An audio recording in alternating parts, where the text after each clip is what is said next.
조선 중기. 한양에서 그리 멀지 않은 어느 고을에 한 여인이 살고 있었다. 그녀의 이름은 기록에 남지 않았다. 아니, 어쩌면 애초에 기록될 필요가 없었는지도 모른다. 그녀는 그저 정숙한 여인으로만 불렸으니까. 봄날 아침이면 그녀는 누구보다 일찍 일어나 마당을 쓸었다. 빗자루 소리조차 조심스러웠다. 이웃을 깨울까 염려하는 듯. 그녀의 모든 동작에는 절제가 배어 있었다. 우물가에서 물을 기를 때도 마찬가지였다. 고개를 깊이 숙인 채 다른 여인들의 수다에 끼어들지 않았다. 가끔 웃음소리가 들리면 입가에 미소를 머금을 뿐. 결코 크게 웃지 않았다. 그녀의 옷차림은 언제나 완벽했다. 저고리 고름은 한치의 흐트러짐 없이 메어져 있었고 치마는 깨끗이 다려져 있었다. 색은 늘 연한 회색이나 담청색이었다. 화려함과는 거리가 먼 절제된 색채였다. 머리는 단정하게 빗어 올렸고 비녀 하나만을 꽂았다. 귀걸이나 뒷꽂이 같은 장신구는 일절하지 않았다. 시장에 나가도 그녀는 남자 상인들과 말을 섞지 않았다. 필요한 물건을 가리킬 때도 손가락으로만 가볍게 짚을 뿐 시선은 늘 바닥을 향했다. 값을 깎는 일도 없었다. 상인이 부르는 대로 돈을 내고 조용히 물건을 받아 돌아섰다. 사람들은 그녀를 칭송했다. 저 여인을 보라. 저것이 바로 여자의 본분이다. 선비들은 그녀를 예로 들며 자신의 딸들을 훈계했다. 말을 아끼고 몸가짐을 단정히 하며 욕심을 버려라. 심지어 관아의 수령도 그녀의 소문을 들었다. 우리 고을에 그런 여인이 있다니 자랑스럽구나. 유교의 가르침이 잘 실천되고 있는 증거다. 그녀는 살아있는 교과서였다. 아이들은 그녀를 보며 자랐고 젊은 여인들은 그녀를 본받고자 했다. 나이 든 여인들은 그녀를 자랑스러워했다. 우리 마을에 저런 분이 계시니 얼마나 복된 일인가. 하지만 해가 지고 어둠이 내리면 그녀의 집에는 변화가 일어났다. 처음에는 아주 작은 움직임으로 시작되었다. 뒷문이 조심스럽게 열리는 소리. 발소리를 죽인 채 들어서는 그림자. 그리고 다시 닫히는 문. 모든 것이 고요 속에서 이루어졌다. 첫 번째 남자는 마을 건너편에서 포목상을 하는 김득보였다. 35살의 그는 젊은 시절 한양까지 오가며 장사를 했지만 지금은 이 작은 고을에 정착해 있었다. 아내가 있었다. 아이도 둘이나 있었다. 하지만 그의 가정은 차가웠다. 아내는 시어머니를 모시느라 지쳐 있었고 그와의 대화는 생활비와 아이들 이야기로만 채워졌다. 그가 처음 그녀에게 끌린 것은 한 가지 이유 때문이었다. 시장에서 그녀가 천을 고를 때 다른 여자들과 달리 값을 깎지 않았다는 것. 그의 상품을 존중해준 유일한 손님이었다. 그는 그날 이후 그녀를 의식하기 시작했다. 어느 날 저녁, 그는 용기를 내어 그녀의 집 근처를 지나갔다. 그리고 놀랍게도 그녀가 뒷문을 열고 그를 기다리고 있었다. 마치 그가 올 것을 알고 있었다는 듯이. 말은 필요 없었다. 그는 달이 없는 밤마다 찾아왔다. 그녀 앞에서 그는 장사치가 아니었다. 남편도 아버지도 아니었다. 그저 한 남자였다. 그녀는 그의 이야기를 들어주었다. 장사의 어려움, 아내와의 거리감, 이루지 못한 꿈들. 그녀는 고개를 끄덕이며 들었고 그의 손을 잡아주었다. 그에게 그녀는 유일한 안식처였다. 두 번째 남자는 양반 이참판에 서자 이몽학이었다. 28배 그는 뛰어난 학식을 지녔지만 신분의 벽 앞에서 무력했다. 과거 시험에는 응시조차 할 수 없었고 아버지의 집안에서는 항상 그림자처럼 존재해야 했다. 적자인 이복 형제들은 그를 하인 다루듯 했고 그의 어머니는 천민 출신이라는 이유로 천대받았다. 그는 책을 읽으며 분노를 사겼다. 역사서를 읽으며 신분제도의 부조리를 깨달았고 시를 지으며 자신의 한을 풀었다. 하지만 그 누구도 그의 시를 읽어주지 않았다. 서자가 쓴 글은 글로 취급받지도 못했다. 그녀를 처음 본 것은 서당 근처에서였다. 그는 때때로 서당 담장 밖에서 훈장의 강의를 엿듣곤 했다. 그날도 그러고 있었는데 그녀가 지나갔다. 다른 여자들처럼 그를 피하거나 무시하지 않았다. 오히려 잠시 멈춰 서서 그가 중얼거리는 논어 구절을 듣는 듯했다. 며칠 후 그는 우연을 가장해 그녀가 물을 기르러 가는 길목에 섰다. 그리고 조심스럽게 자신이 쓴 시 한 구절을 읊었다. 그녀는 걸음을 멈추고 좋은 시입니다 라고 말했다. 그것으로 충분했다. 그들은 보름에 한 번 만났다. 달이 가장 밝은 밤에 그는 그녀에게 자신의 시를 읽어주었고 세상에 대한 불만을 토로했다. 세 번째 남자는 놀랍게도 관아의 하급 관리 박서방이었다. 42살의 그는 20년 넘게 수령들을 보좌하며 풍속단속을 담당해왔다. 그는 규칙에 충실한 사람이었다. 아니, 그렇게 보이려 애쓰는 사람이었다. 그에게는 비밀이 있었다. 젊은 시절 그는 기생과 사랑에 빠졌었다. 하지만 가문의 반대로 그녀와 헤어져야 했고 정략으로 맺어진 아내와 결혼했다. 그 기생은 얼마 후 다른 고을로 팔려갔고 소식이 끊겼다. 그는 평생 그 죄책감과 그리움을 안고 살았다.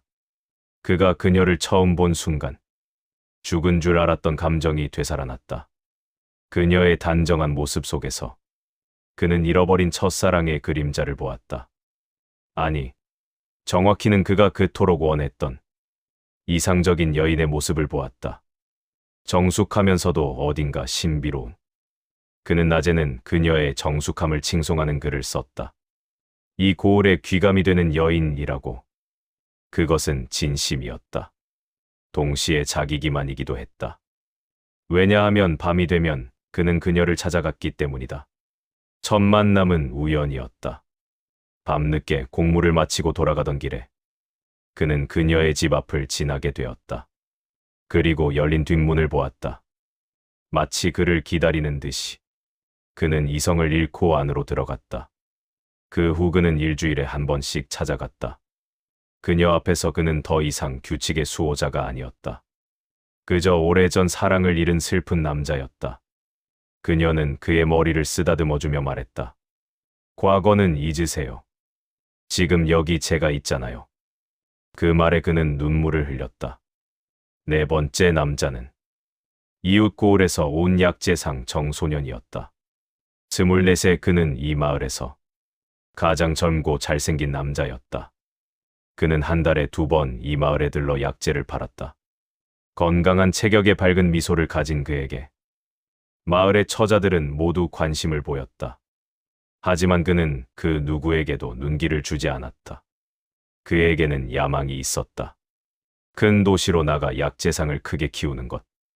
여자는 그 야망을 방해할 뿐이라고 생각했다. 혼인은 나중에 사업이 안정되고 나서 생각할 일이었다. 그런 그가 처음으로 마음이 흔들린 것은 그녀를 보았을 때였다. 다른 여자들처럼 그에게 눈짓을 보내지도 않았고 관심을 끌려 하지도 않았다.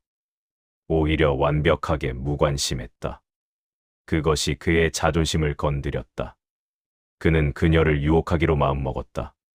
좋은 약재를 싸게 준다며 집까지 배달해주겠다며 접근했다.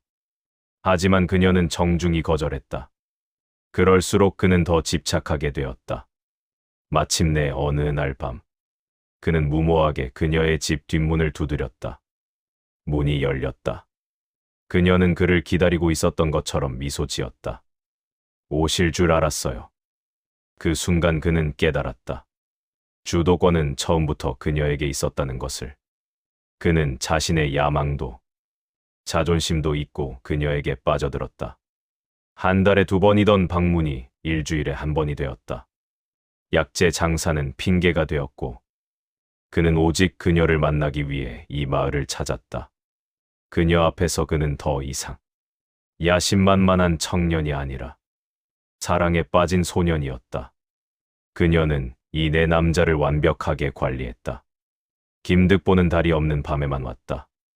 어둠 속에서 그는 안전함을 느꼈고 그녀는 그에게 그 안전함을 제공했다. 이몽학은 보름달이 뜨는 밤에 왔다. 달빛 아래서 그의 시를 읽을 수 있도록. 박서방은 관아에서 야근을 하는 날 밤 10시쯤 찾아왔다. 공무로 인한 늦은 귀가는 자연스러운 핑계가 되었다. 정소녀는 장이 서는 날 밤에 왔다.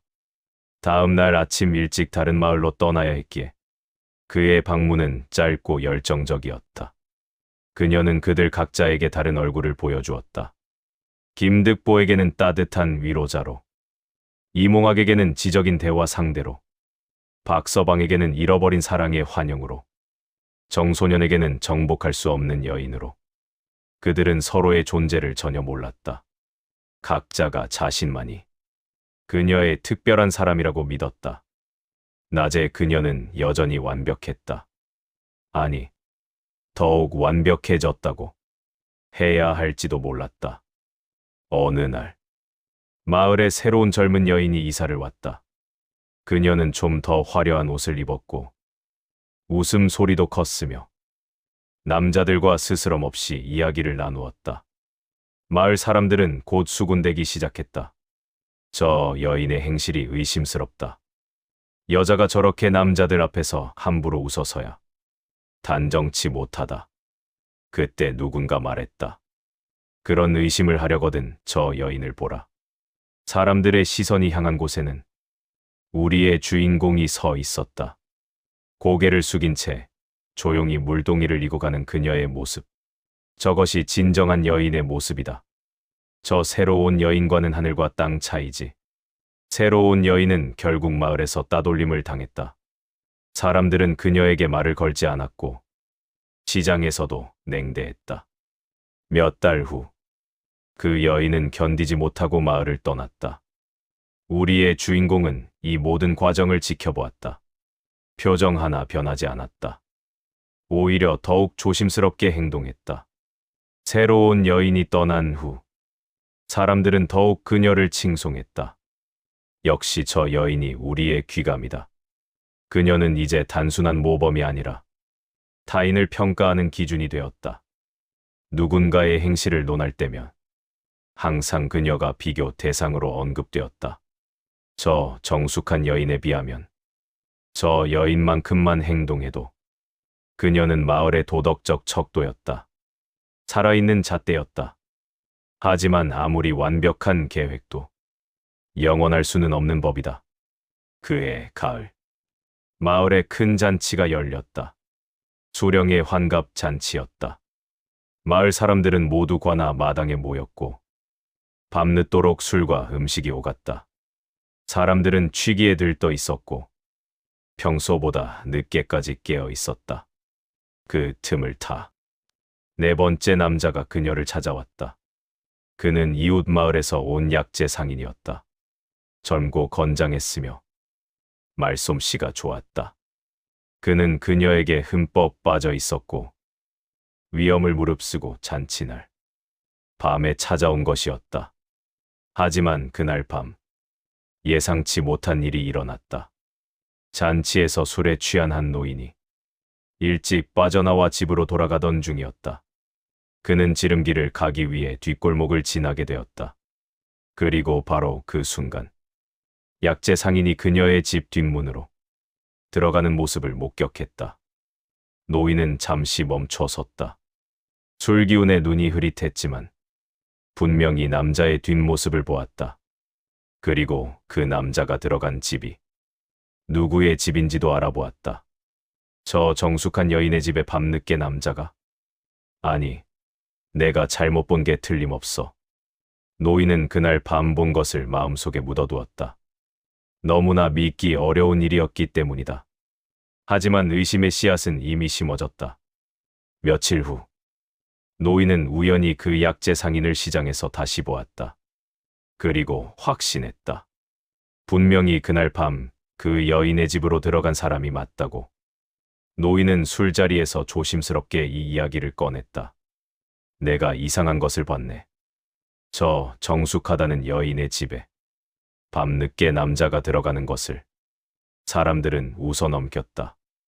늙으신 분이 술에 취해 헛것을 보셨겠지. 그럴 리가 있나. 저 여인이. 자네, 농담이 심하네. 하지만 노인은 계속 이야기했다. 한 번, 두 번, 세 번. 그러자 사람들의 반응이 조금씩 달라지기 시작했다. 정말 본 게 확실한가? 혹시 다른 집을 잘못 본 건 아닌가? 소문은 은밀하게 퍼져나갔다. 처음에는 아무도 믿지 않았지만 사람들은 호기심을 느끼기 시작했다. 그리고 한두 명이 밤에 그녀의 집 주변을 지나가며 살피기 시작했다.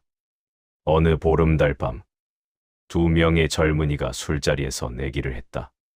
그 소문이 사실인지 확인해보자. 그들은 밤늦게 그녀의 집 근처에 숨어서 지켜보았다. 그리고 보았다. 한밤중 조심스럽게 뒷문이 열리는 것을, 그리고 한 남자가 나오는 것을. 놀랍게도 그는 관아의 하급 관리였다. 낮에는 풍속을 단속하던 바로 그 사람이었다. 젊은이들은 충격을 받았다. 그들은 다음 날 즉시 친구들에게 이 사실을 알렸다. 소문은 이제 빠르게 번졌다. 더 이상 늙은이의 헛소리가 아니었다. 여러 명이 목격한 사실이었다. 사람들은 더욱 주의 깊게 관찰하기 시작했다. 그리고 곧 알게 되었다. 그녀를 찾아오는 남자가 한 명이 아니라는 것을.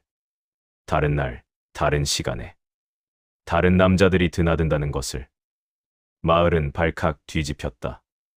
믿을 수가 없다. 그토록 정숙했던 여인이. 우리가 모두 속았구나. 사람들의 반응은 다양했다. 어떤 이는 분노했다. 우리를 기만한 것이다. 어떤 이는 당혹스러워했다. 어떻게 그럴 수가. 어떤 이는 심지어 감탄했다. 대단한 연기력이었구나. 관아에서는 이 사건을 어떻게 처리할지 고민했다. 수령은 난처했다. 그녀를 벌해야 하는가? 하지만 정확히 어떤 법을 어긴 것인가?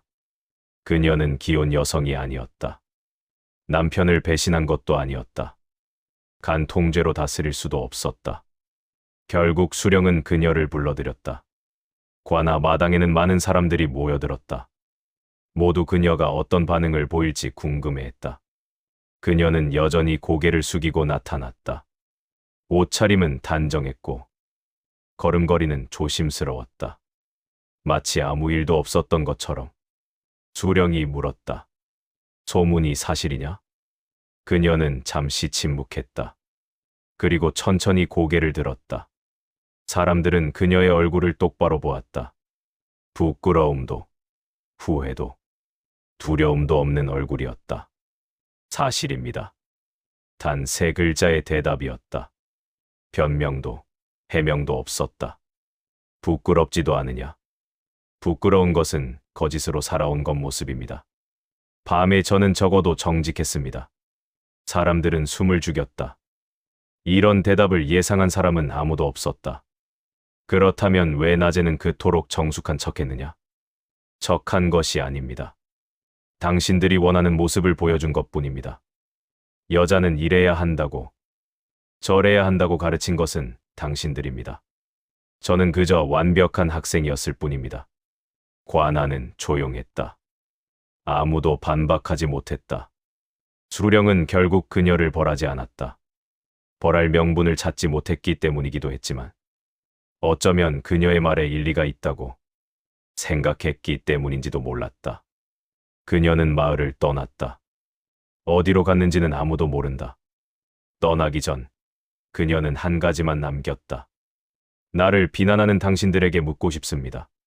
진짜 문제는 내 욕망이었나요? 아니면 내가 그 욕망을 숨겨야 했다는 사실이었나요? 사람들은 오랫동안 이 질문에 대해 이야기했다. 어떤 이는 그녀가 파렴치하다고 했고, 어떤 이는 그녀가 용감했다고 했다. 어떤 이는 그녀가 희생자라고 했고, 어떤 이는 그녀가 교활한 기만자라고 했다. 겉은 가장 단정했으나 속은 가장 자유로웠던 여인이 있었다.